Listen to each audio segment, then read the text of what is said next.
All right, we are on air. All right, so first of all, I would like to just start with a question on your impression, of course, based on the readings and what you have done so far. But also, I would like each of you to talk a little bit about your impression of what you thought research is or was or research could be, and what you're getting from this class. I mean, is it the same thing you had thought, or you have been doing in studio or thesis, or any new aspect of research that you came to know or learned from this first few weeks in this class? Jump in, guys. Yeah, Stephanie, go ahead. You're on mute.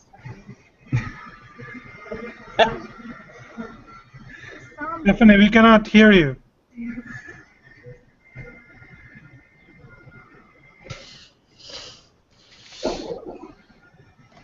No. Stephanie, do you have a pair of like headphones that you could try that has like a microphone on it?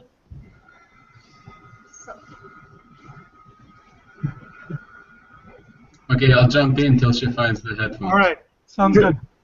Well, when I first took this class about research method, I thought more about, my idea about research was that you have a topic, you research about it, and you arrive in a conclusion.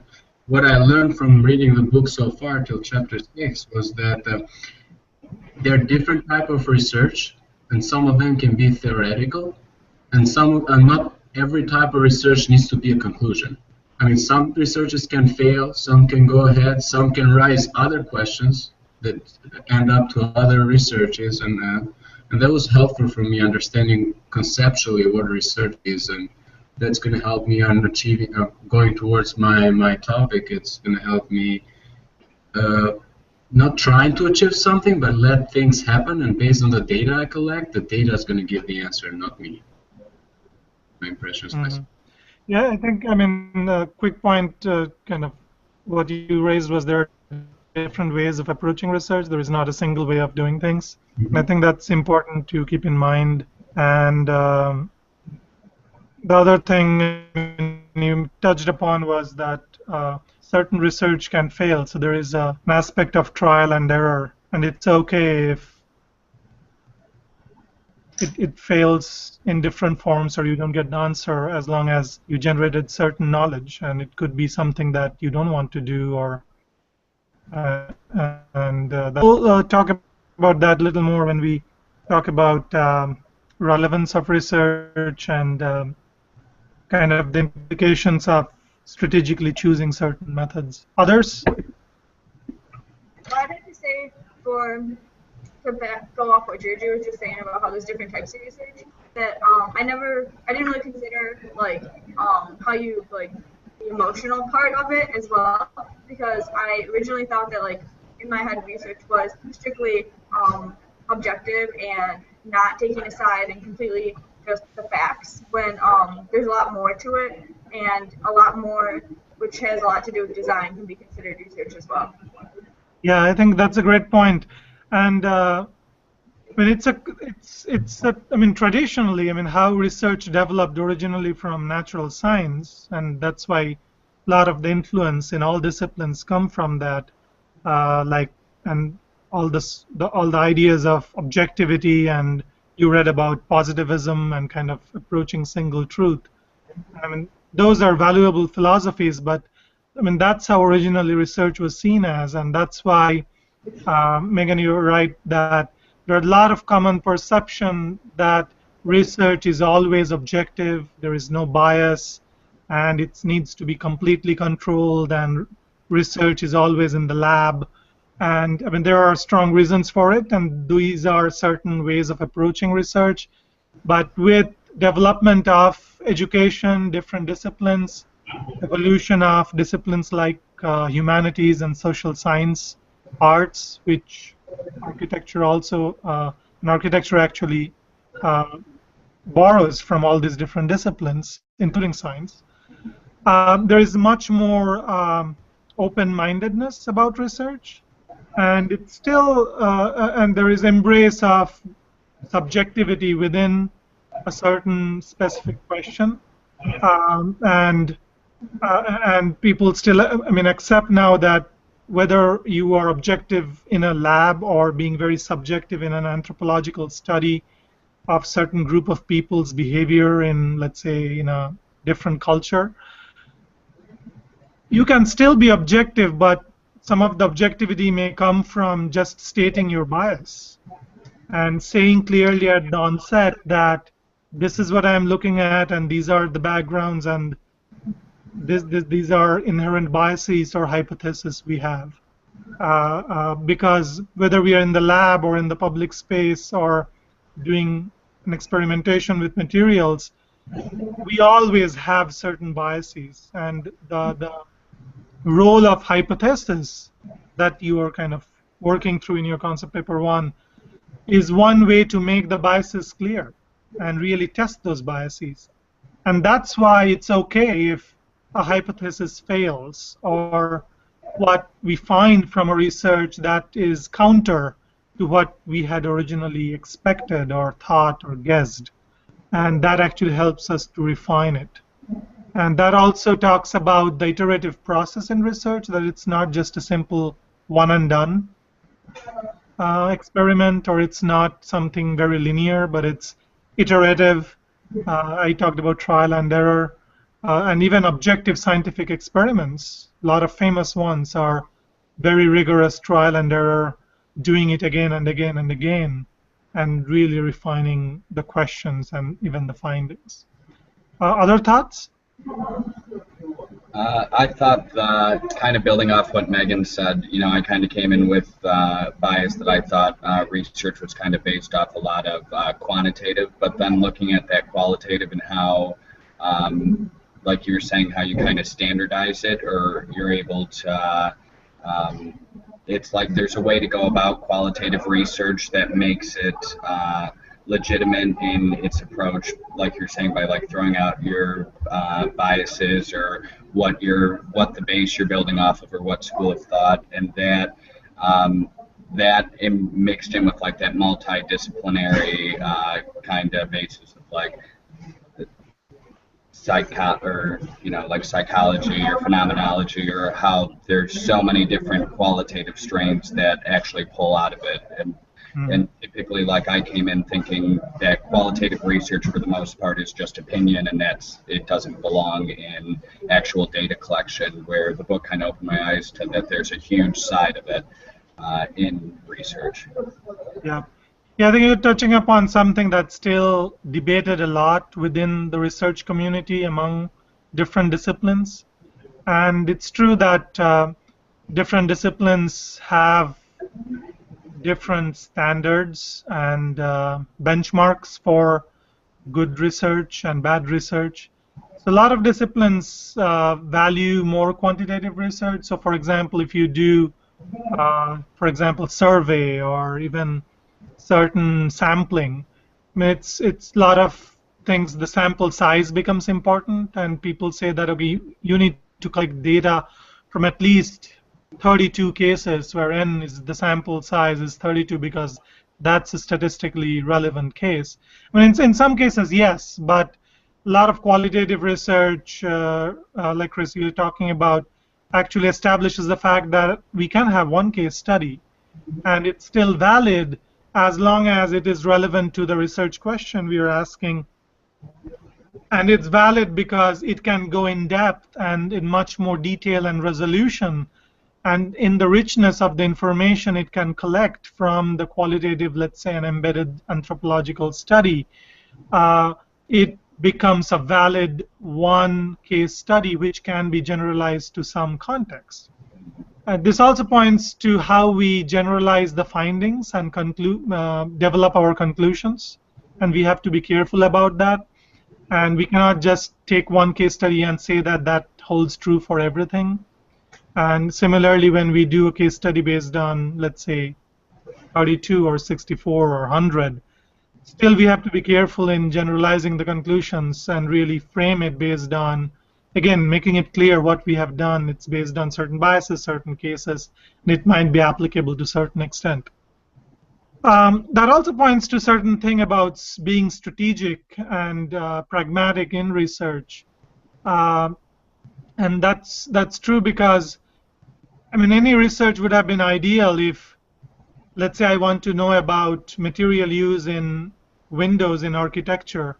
And if I could go to, in residential, let's say residential buildings, it would be great if I could go to each and every building in this earth and find out the material of the window, right?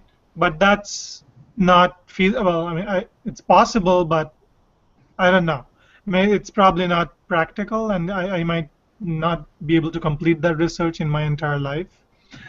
So how you frame the question, how you cast your net, just to use an analogy, and how you collect certain information, whether it's a quantitative data or a qualitative information, and then based on that, how you can generalize to a certain extent, whether it's a pattern, whether it's a cause and effect, whether it's certain observation, whether it's certain calculation or experiment, that's acceptable as long as the parameters are made clear and it maintains certain standards which you have been reading in chapter 4 and 5. Validity, if it can be replicated, internal validity, if it is, the biases are clear and it holds true in and also its connection to different systems of inquiry, whether it's positivist and post-positivist, whether it's interpretive, or it's more post-structuralist and emancipatory. I'm not going to go over those, but I would like to, in relation to these, mention 4 things, and we already talked about some.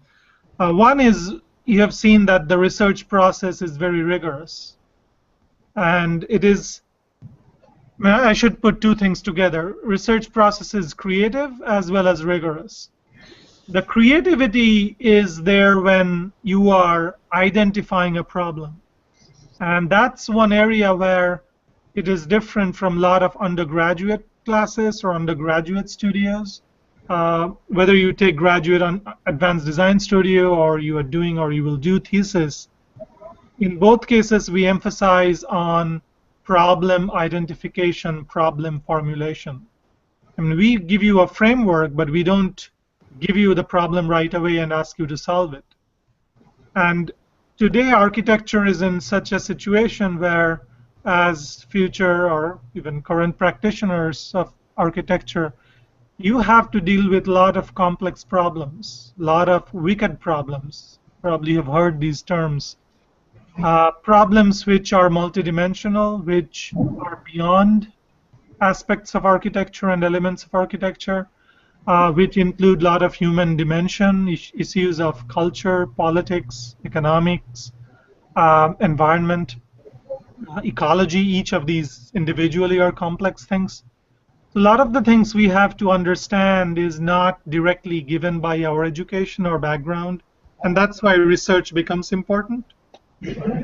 And that's why it is critical how we frame the question, and you can take a lot of leeway and a lot of freedom, and the creativity lies in how you frame that question. And it's actually very difficult and very important for any research, because that needs to be specific, because that connects to certain system of inquiry that will lead to certain hypothesis. Now, once we frame that research question, you actually, in many ways, box yourself into the rigor of it, that now you are in the rigorous part of maintaining and following through that question through specific objectives, connecting it to specific methods and tools. And in the middle of the process, you cannot right away say that, oh, I'm finding it difficult to address this objective, and that's why I'm going to change my research question.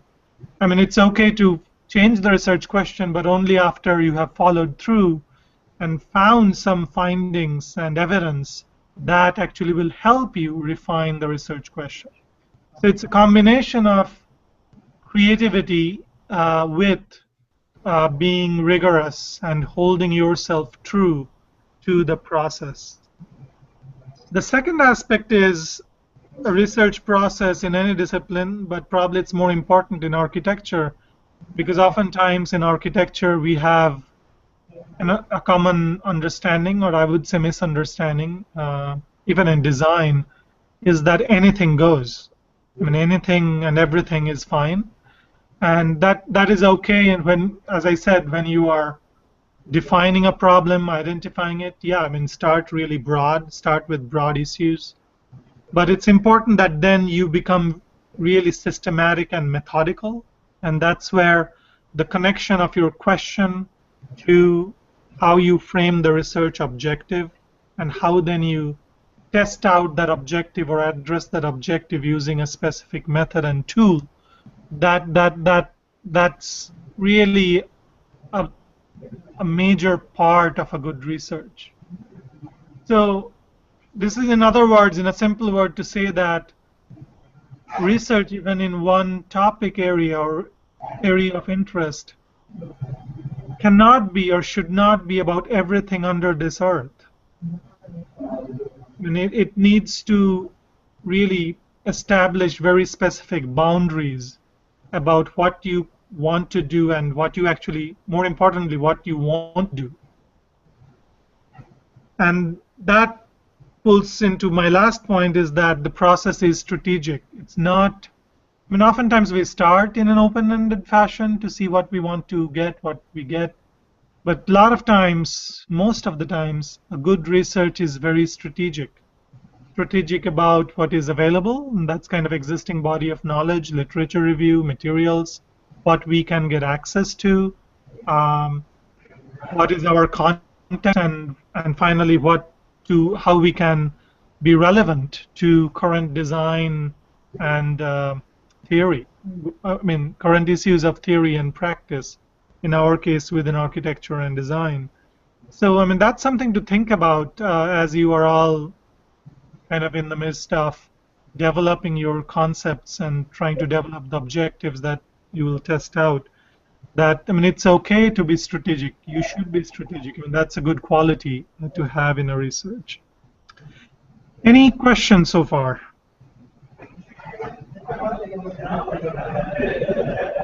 Okay. One thing I would like to make it clear about this class, and it connects to the objectives of the class, that, I mean, this is not your studio or this is not your thesis class, right? So you should not put pressure on yourself in thinking that you have to complete an entire research in this class. The objective of this class is to give you, and I have spoken to some of you individually and I have mentioned that, the objective of this class is to expose you to different steps of research, to give you a glimpse of what's involved. What are the steps of good research? What are some best practices? What things you need to keep in mind? It's not possible to do a complete research in just 15 weeks. That you will do a kind of specific research to some extent you will do in your studios, or you're doing, or you are doing, or you will do in thesis, depending on which option you choose. So the idea of the concept papers, the diagrammatic concept papers, literature review, selection of methods, the final poster, is to try out certain pieces of the research. And it's okay if they're not complete, if they are not comprehensive, if they are not correct, and if they don't find the exact answer you are looking for. So I want to make that clear, because oftentimes students get stuck into one step that, okay, I'm not finding 20 sources for my literature, and I say that it's okay if you find 3. And based on the 3 literature or understanding, you can frame a very specific objective. And I want you to define one objective, one or two, not 5 and 6. And I want you to test out kind of and apply some of these methods, or one or two of these methods to be specific and correct, on ground, whether it's observation, whether it's a site visit, whether it's an interview, or whether it's a very small experiment with the material, or whether it's an in-depth study of one chapter from a book that you're really interested in. I mean, when you do a studio or when you do a thesis, you have to probably read 10 books, or you have to look at 20 projects as precedents, but you don't have to do it here. So I want you to kind of liberate you from that, because that's important. But what would be important for this class is to follow through one or two specific things. So based on the 3 research questions you all have devised within your interest area, and you are kind of projecting certain outcomes as your hypothesis, through the next sets of assignments, the concept paper 2, the literature review, which will be followed by a method selection, and then the final poster, what I'm asking you to do is to really identify 1 or 2 hypotheses, and those should be very specific. That should connect to 1 or 2, and it's fine if it is just one objective. And then that specific objective should be clearly addressed. And by addressed, I mean, depending on what is the objective, it should be evaluated, it should be measured, it should be tested out, using application of very specific methods and tools which you have started to learn from the chapters, but also in the next series of modules, you will have online lectures talking about different research methods, whether it's historic interpretive or qualitative, experimental, case study, correlational, evidence-based design, etc., etc. And once you apply these things very specifically to address that objective, I want you to document that process, document the findings, record the observations or experiments, analyze them, and even if it is very small sets of observations or studies, tell us what you learned from that. And that entire documentation process should be visually and in terms of text represented in the final poster. That's a quick summary or glimpse of kind of the assignment flow and what to expect. And I would go over a little bit in detail the concept paper 2 and the literature review and what I expect. But through these assignments, we are trying to address 3 course objectives. One is investigative skills, so how you connect research questions to objectives to certain existing work and body of knowledge. That's the literature review. Second is applied research, so how you address certain objectives through application of methods. And that ideally should go beyond just literature review. So when we are talking with applied research, that would mean application of certain methods on ground. And when I say on ground, it could be, like I gave some example, a site visit. It could be first-hand observation, naturalistic observation of people's behavior in certain spaces or in a building. It could be talking to an architect and getting some information about a historic building. It could be going to a library and looking into some archives. But I would encourage as much as possible, and there could be 1 or 2 exceptions where, based on the research questions and the objectives, it's completely based on literature, and we can individually talk about that. But I would encourage as much as possible to all of you to really go on the field. And the field could be a library archive, the field could be your city, neighborhood, the field could be an architect's office, field could be a landscape project. a field could be a school, depending on, again, what you're studying. And lastly, the last objective of the class is the communication skills. And in this case, very specifically written and visual. Both will be evaluated through the assignments, whether it's the diagrammatic, which are combination of visual and text, concept papers, literature reviews, which are more textual representation, and finally the final poster, which is again, a balance of text and visual, but the visual becomes more important because you have to convey the application of the methods, the findings, its analysis appropriately in an illustrative way. Because as architects, designers, that's the language we are comfortable in, we are expert on, and we understand, and that's we should be good at. Okay. Questions?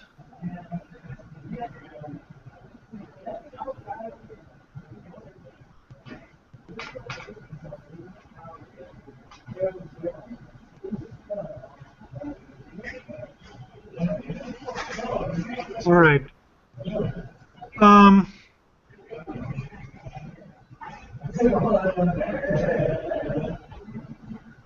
Okay. I will address maybe some individual question you have, and I would also like to talk about a couple of assignments, the concept paper 2 and literature review, and kind of some specific expectations in those two. But let me use some of the good practices and expectations, and this would be reiterating some of the things I have mentioned in some of my announcements and commentary specific to the online environment. And it's slightly different from on-class environment. And I mean, some of you are new to online environment. Some of you have taken more online classes.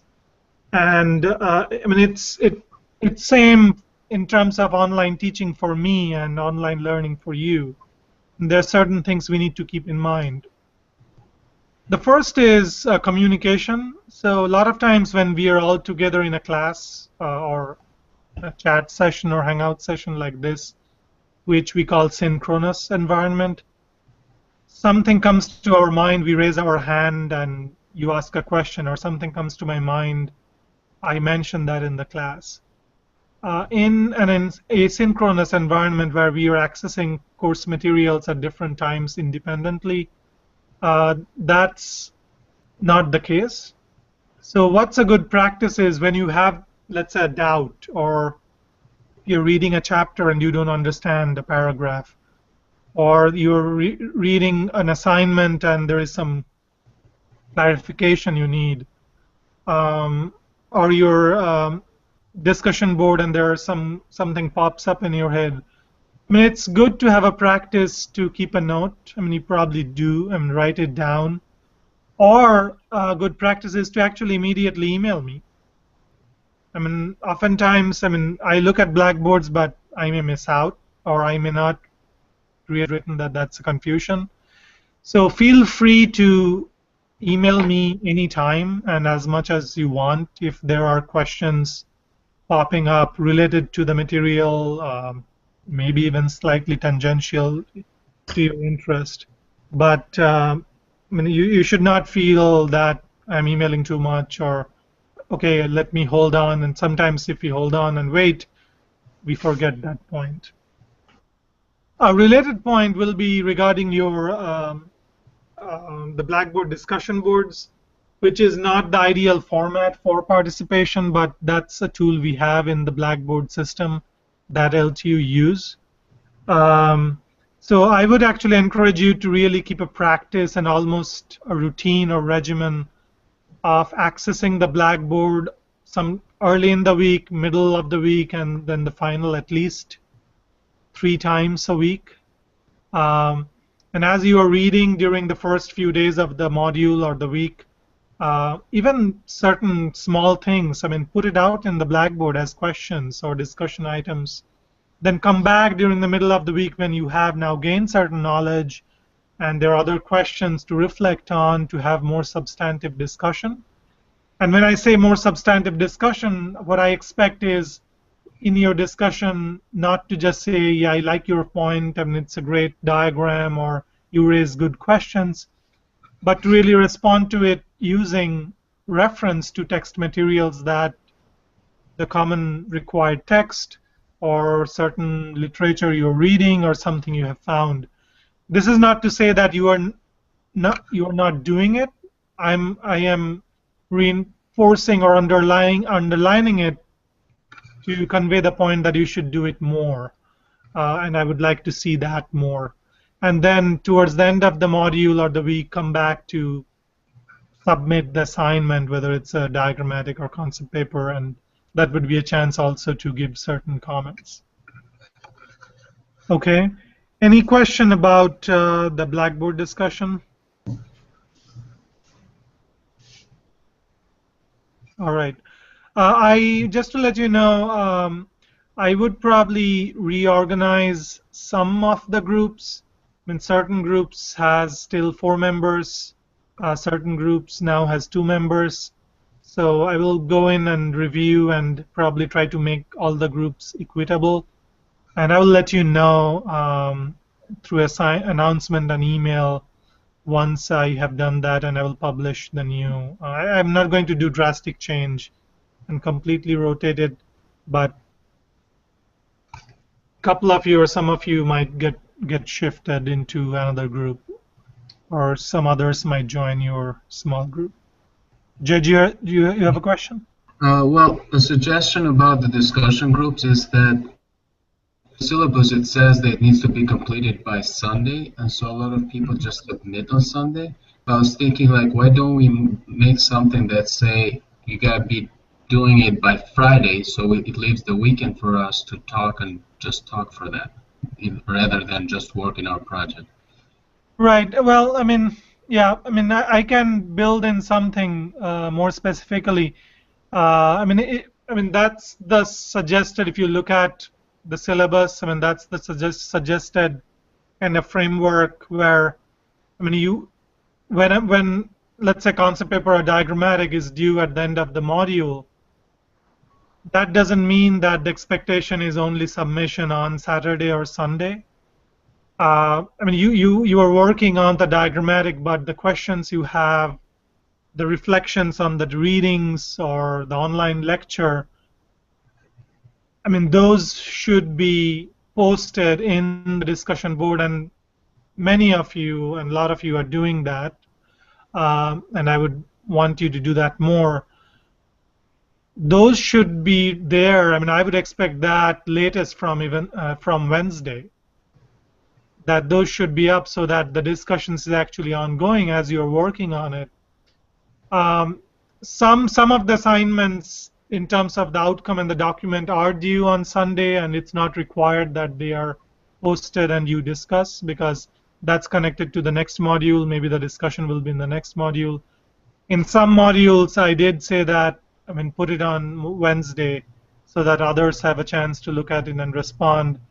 And as we move into the next stages, there will be more specific guidelines and deadlines in terms of, okay, this needs to be submitted on Wednesday or Thursday so that there is more robust discussions around it.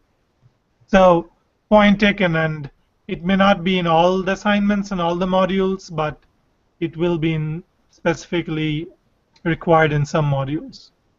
But irrespective of that, I would expect more back and forth discussion on the readings on the online lecture, which now actually will be standard in the next modules. I mean, each module will have a chapter and then additional readings and or a video lecture illustrating application of certain research methods. So you will have a lot of materials to kind of ponder on, and that should give you ample materials to reflect on and put questions, thoughts, comments, relation to your project, and those should be back and forth discussion in the discussion board. Any other questions or points?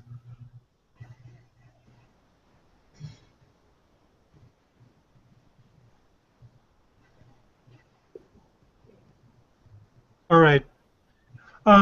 Let me outline some of the things in the next assignment, which would be concept paper 2.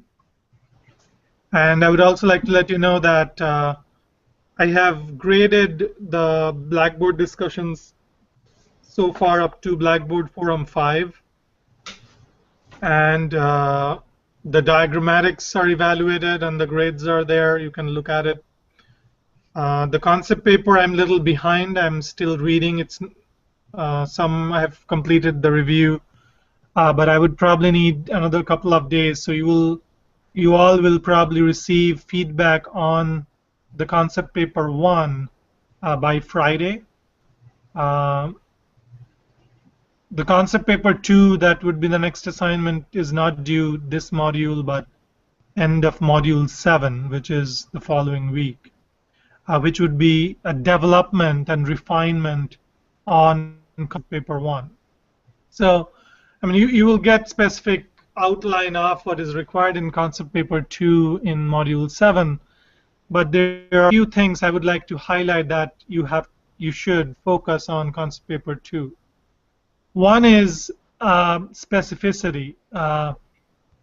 When you started with the research interest, I mean, that's a broad topic area, and that's okay. And we want you to connect the problem to larger discourses and larger issues related to architecture. But definitely from concept paper 2, one focus would be to connect to your research questions and hypotheses and think about how one hypothesis can be tested out. And that's essentially, you have to construct a very specific research objective. So just to give you an example, in general, I might be interested in, let's say, perceptions of public space, just to pick an example from my dissertation. But when I come down to think about a specific objective, one way to narrow it down could be to narrowing down the context. So in my dissertation, I said that I'm only interested in public space in college towns. And there are implications of it. And there are certain positives of college towns, like there are a lot of people there generally, a lot of young-bodied college students who use public spaces. There is public transportation, and I may then even narrow it down into certain types of college towns in terms of population, geography. So, I mean, that narrowing down helps, and then I may define public space in a certain way and say that, okay, I'm going to only focus on commonly held notions of public space as I have found in literature review. That's where the literature review comes into picture, initial literature review, and I will only focus on streets, markets, one public building, and plaza. So it immediately narrows it down into 4 types of public space. And then the studies I do then gets focused into those 4. So that's a process of narrowing down you have to do from a broader research area to specific questions, which most of you or all of you have been doing in concept paper 1 through the diagrammatic. But then now it needs to further and further needs to be specific to an extent where you construct a hypothesis and very specific objective where you can identify 1 or 2 things, almost as, to use a quantitative term, variable, that you can point to and actually measure. So you have to find a way to define, measure, and evaluate certain variable. I can call it variable, I can call it element. I can call it an aspect. So what that variable would be, I mean, that depends on your research objective. So for example, again, another example, if I'm interested in looking at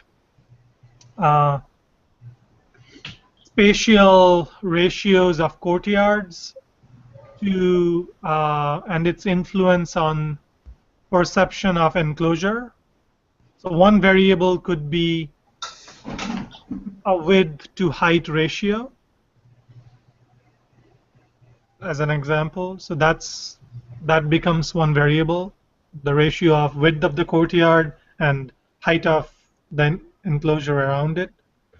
And the other variable, the sense of enclosure, could be a perception of people living in that courtyard or using that courtyard. Is it highly enclosed, least enclosed, and medium enclosed? And it's important to bring it down to that level, because then this can easily lead you to the next step, which would be tools to address these objectives. So how can I find spatial ratio of courtyards? I mean, I can identify whether it's I'm studying a college town or a historic Chinese town or a village in India. That could be my case study. And I may select 20 houses with courtyards, and the tool field study of going to each and every house and measuring the width and measuring the height, or measuring the length and the width. So that's a tool of on-field case study and observation and measurement that gives me specific data or information about that variable. The other variable, the perception of enclosure, I may have to interview people. And I may interview 12 people in each house or 5 people in each house. I don't know. I have to construct based on number of people using or living in that house or in that building. I'm just giving a very lay example without thinking much, but just to show you the connection between the question, the specificity of the objective, within the objective, how you can identify 1, 2, or 3. And for this class, I would definitely not go more than 3, ideally not more than two variables. And then think about how you can find information about that variable. And that's where the method and the tool comes in. And you will have more specific examples of those in the next module, so that would help you to think about your objective and what kind of tools you want to use to collect data about those those variables. And then you'll apply those tools, test out, find information, analyze it, and document it in the final poster. I'm not going to go in detail of the final poster. So, I mean, that's an important part of the concept paper too, is defining those research objectives, defining and constructing those variables from your hypothesis and question.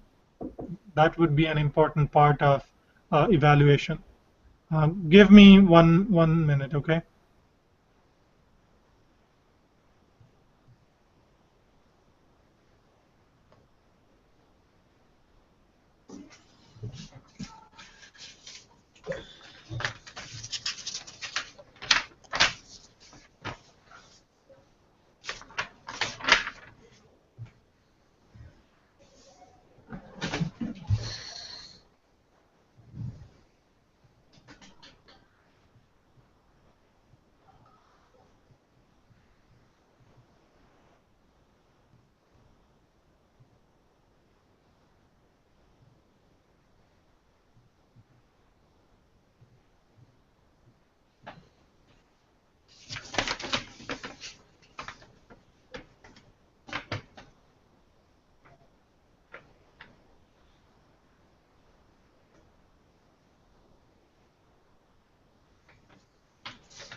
Sorry guys, I had a internet problem. I had to reset it. All right, where was I? What were we talking about? I forgot. Concept paper 2. Yes, so that's one thing important in the concept paper too, and I mean, you should focus on that because I mean that would be a major point for evaluation. That how well you're able to construct from your hypothesis, how well you're able to construct the objective, identify the variables, and start thinking about what kind of possible or probable methods we will be able to apply. But for the part of the concept paper 2, the critical part is that translating the question to the objective to specific variables to be measured. The second important thing in the concept paper 2 that you need to think about, and that's where the literature review should help, which is actually a requirement with the concept paper 2. You all have to submit what we call an annotated bibliography.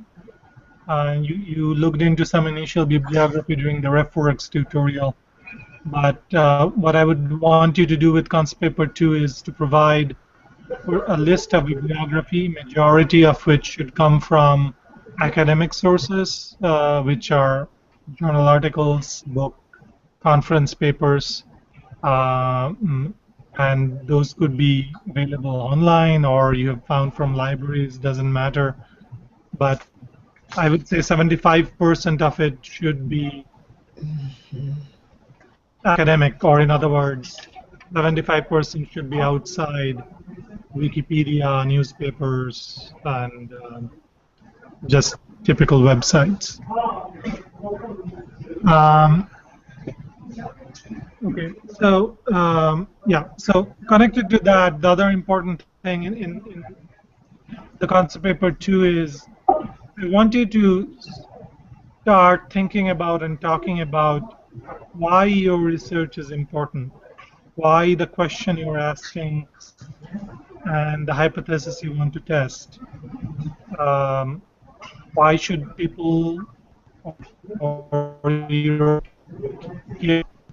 people, and that could be about certain things we can learn. And also this is actually an opportunity for you to also connect possible findings, very specific findings, to, again, much of the larger issues.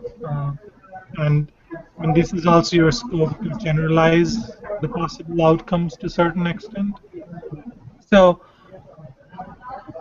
there are two parts. One is making it more specific to the variables, and second is thinking about the context of your research in terms of implication and relevance, and kind of answering the so what question, that you are doing this, but if somebody asks you, so what? So you're trying to address that. So yeah, so those are the 2 or 3 important things in concept paper 2. The other thing would be related to the literature review, which would be the following assignment. And this one is much more elaborated than the annotated bibliography. In the annotated bibliography, you are listing the sources, like I said, but it's not just a simple bibliography, simple list of references, but with each reference, you should very briefly summarize or highlight important things that you are finding from that literature. It may not be summary of the entire book or the article, but while you're looking at that literature, what are you looking for? If you get abstract of the article, you can highlight certain points. So I don't expect you to completely read all the literature by next week, but I expect you to have certain understanding and give us a glimpse in terms of those what we call annotations to each list or each item in your bibliographic list.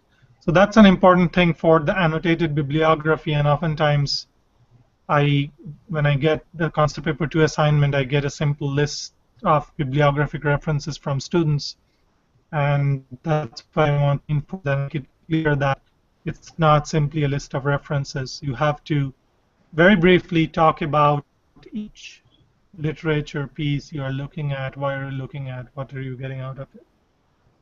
And it's okay if there are initial impressions. Okay, so that's a good segue to talk about the literature review, and we will talk more about that in the future modules. But one thing I would want to mention, because that's important as you are starting to get into that domain, developing the concept paper and getting into the literature. I mean, oftentimes, and we'll give you an example in future modules, oftentimes in literature review, a common, I wouldn't say mistake, but a common way we represent or present a literature is we just dump whatever we learned from 5, 10 literatures.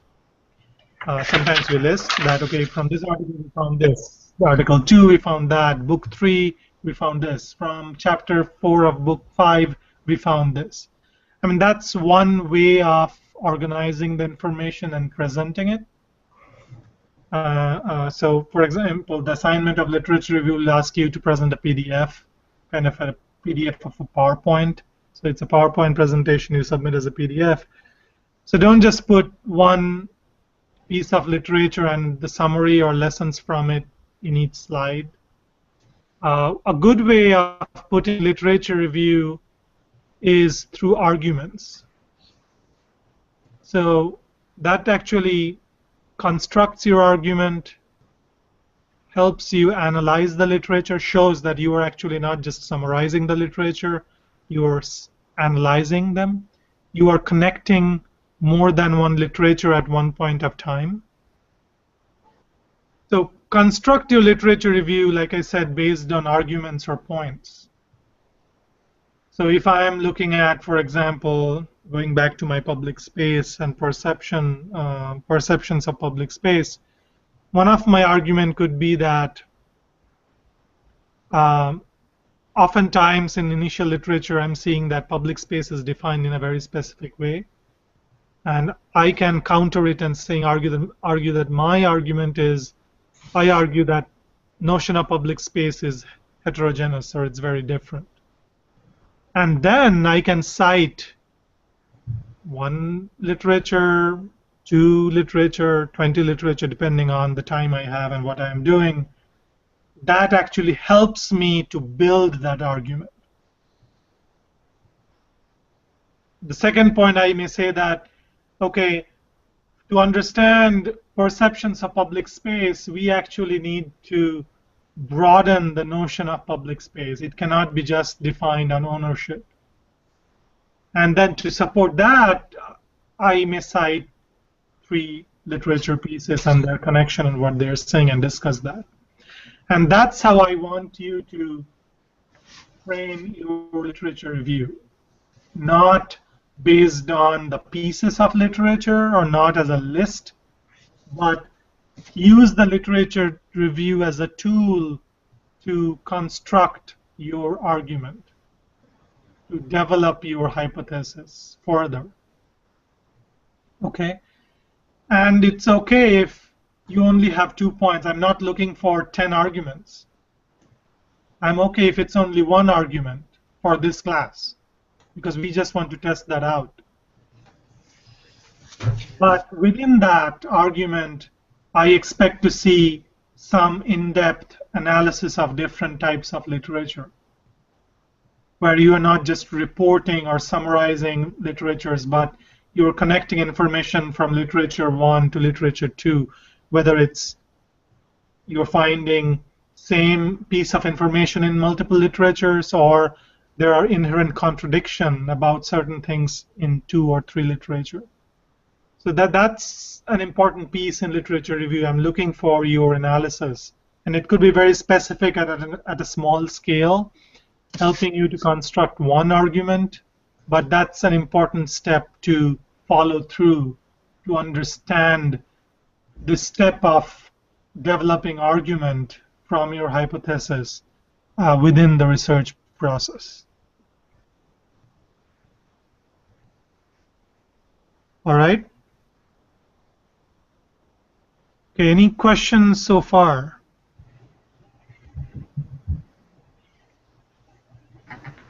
That's not. Sorry, go ahead. Sorry. Okay, so if let's say you're gonna change your topic right now, would you want to like go back and revise every like the diagrammatic and concept paper one? I know you're gonna have to do concept paper one to complete concept paper two, but like how far do you want to go back, and do you want to do it all again? Well, I mean, in terms of, okay, I mean, two answers. I mean, for the purpose of your evaluation and grading in this class, you don't need to go back and submit your diagrammatic again. Your diagrammatic is evaluated, and you have been evaluated on the diagrammatic and how you had expressed your topic. And you don't need to resubmit it because I'm not going to reevaluate the diagrammatic. If the topic is changed and based on my feedback in concept paper 1, that is reflected in concept paper 2 onwards, that's okay. Okay. However, for your learning point of view, I would actually encourage you to go back if you are thinking about changing, and diagrammatic is a tool and a way to actually brainstorm. So I would encourage you to actually do quick diagrammatic, or could be more than one diagrammatics to see, and think about the topic and specific questions and the audience and possible tools. So just as a requirement for the class, you don't need to do and go back to that extent. But for your purpose, your own learning, you should do it. And if you want to get a quick feedback from me, feel free to email me. Okay. Now, I mean, it's a good question about change of topic. It would be difficult for you to change the topic after concept paper 2, because the concept paper 2, where you are identifying very specific objectives and variables, really is the stepping stone and builds up the selection of the methods, its application, and the whole final poster. So this would be this week, and the next week probably is kind of your last chance to change your topic. Now, for the purpose of this class, I mean, you won't have an ideal topic, and it's okay if you don't get the desirable result when you go through the topic, and it's okay if it fails, but we will still learn. And if you want to pursue that in thesis, or if you want to pursue the same topic in related studio, you will have a knowledge that, okay, this is the route I shouldn't take, or if I take that route, I need to refine it. Does that answer your question? Yeah, that does. All right, other questions related to assignment, objectives of the class? It's not a question, more of a comment. I look at the examples that you posted, and they seem so simple, and I have a mass of information. I try to be in the specifics of like one page, and I just wanted to know what in particular you're looking for to help with my overall evaluation. Could you make it more specific in terms of certain assignment or outcome? Well, for instance, on the concept paper 1, you specified one page, single typed, and it seems like I read a lot of books and chapter after chapter, and I had so much information that I had to kind of synopsis into one paper. I just had to put what I thought was most important, and I don't know how that would affect my overall grade based on the information I acquired elsewhere. Yeah, I mean, I left the concept paper 1 a little bit open-ended. I did restrict to one page just to see actually what you exactly said, what things you consider important, because that's connected to how you are framing the research question. If you see from module 7, there is more specific outline of requirements for concept paper 2. So for example, in concept paper 2, I ask you to write a problem statement, state your research questions, connect it to research objectives, possible methods and tools, possible outcomes and findings, and then I want you to discuss kind of its relevance or implication. So it goes, and those are specific areas you will be evaluated on. For concept paper 2, for literature review, for the final poster, I would also hand you out or post a more specific rubric for evaluation. So for example, literature review I discussed today, you will see in the rubric that a major point of evaluation will be the point I discussed about presentation of the information. So a simple summary and reporting versus presenting through arguments. Simple summarization versus connecting different literature. So just to give you two aspects of literature review, are you giving me a list or are you giving me some arguments? Are you just reporting back what you read, or are you able to really connect information from different literature, whether supporting it, contradicting it, and finding patterns, identifying certain arguments to support yours or contradict yours? Are you able to elaborate and discuss them? And I would help you by giving you one or two kind of examples of literature review, one in a more slide format, one in a more heavy text format, though your requirement would be to submit it in a PDF slide format. Okay? Other questions?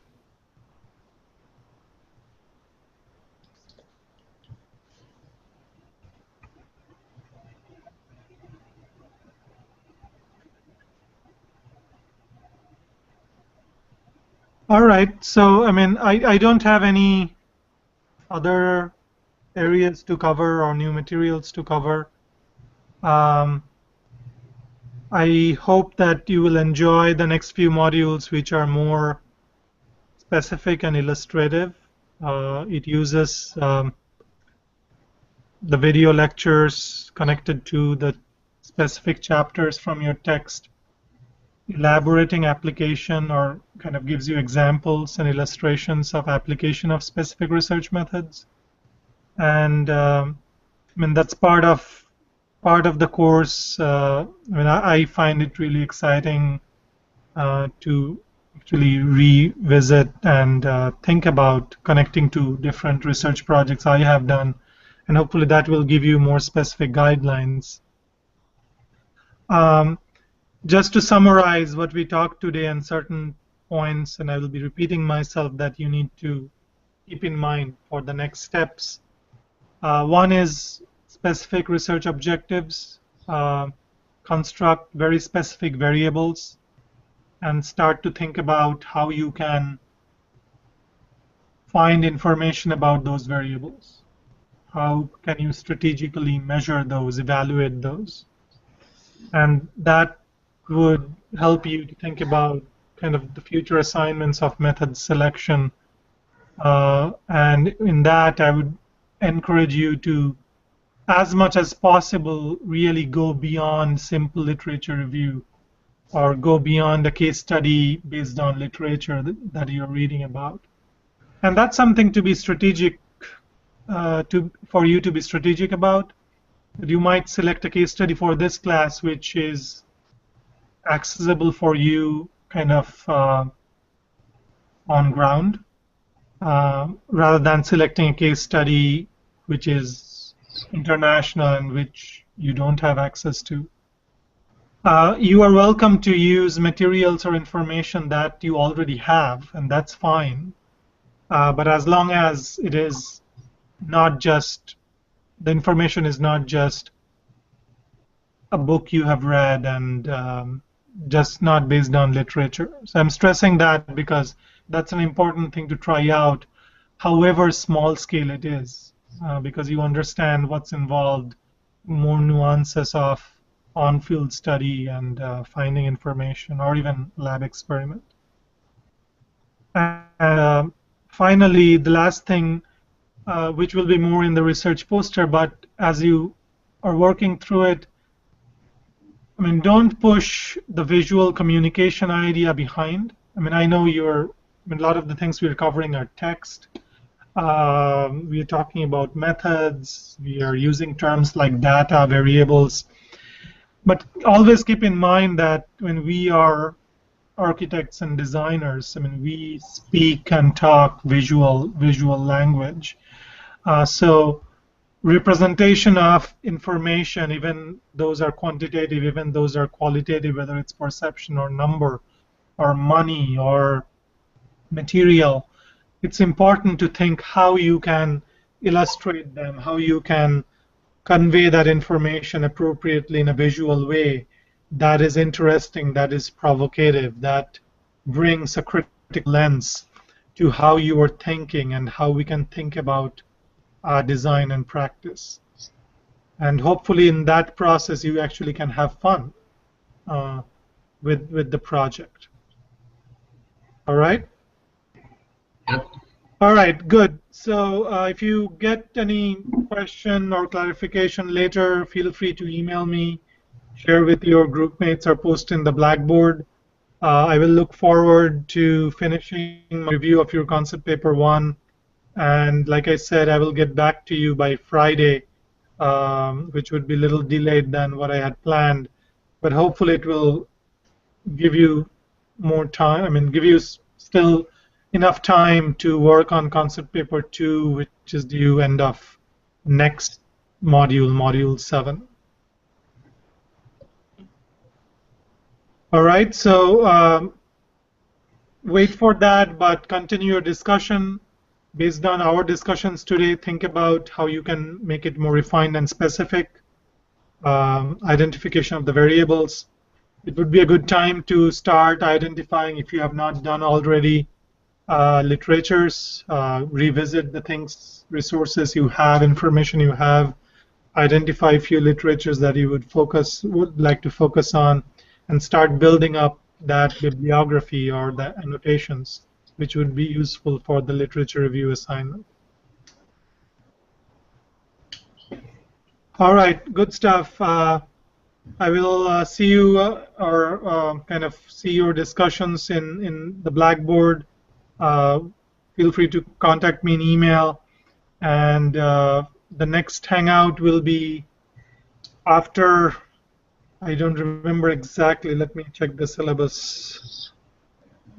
It's weekend of December 1st and December 7th. Yeah, so that's right before the final poster mock-up. And if needed, and if you feel during the literature review or after kind of during the literature review and method selection, if you think it would be helpful, we can maybe do an intermediate Hangout. And I mean, some of it could be small groups, 2 or 3 Hangouts, but definitely that final poster Hangout will be useful as kind of the last Hangout. So I'll post things, and based on our communication, if we do more, but otherwise that would be the next Hangout session. So good luck with your projects, and I look forward to working with you in the rest of the semester. All right? Yep. Thank you. Okay. Thank you very much. Thank you. Thank you. Yeah. Bye. Have a nice afternoon.